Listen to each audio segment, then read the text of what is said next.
Hello বন্ধুরা, তোমরা সবাই কেমন আছো? আমি অনেক ভালো আছি। শিউলিস ব্লগে তোমাদের অনেক স্বাগত।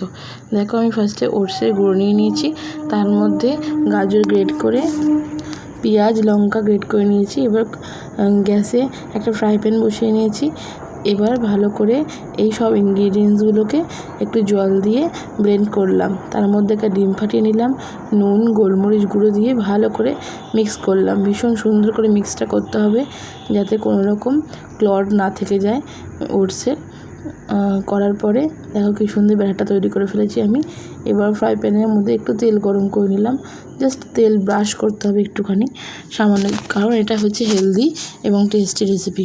এবার আমি ব্যাটারটা দিয়ে দিলাম হচ্ছে কড়াইয়ের মধ্যে। দেখো এবার সুন্দর করে আমি ওটাকে ছড়িয়ে দিলাম। ছড়িয়ে দেওয়ার পরে দেখো কী সুন্দর জিনিসটা ভাজা ভাজা হচ্ছে। একটা পিঠ খুব সুন্দর ভাজা ভাজা হয়ে যাওয়ার পরে আমি উল্টে দিলাম, দিয়ে আরেকটা পিঠ সুন্দর করে ভেজে নিচ্ছি।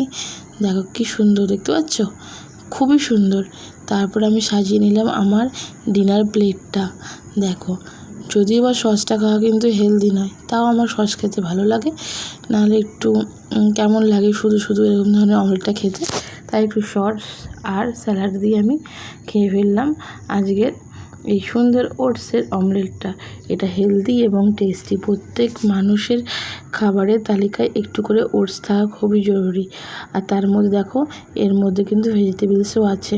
রাতের খাবারটা যদি এরকম ধরনের অমলেট দিয়ে হয়, তাহলে আর কী চাই বলো?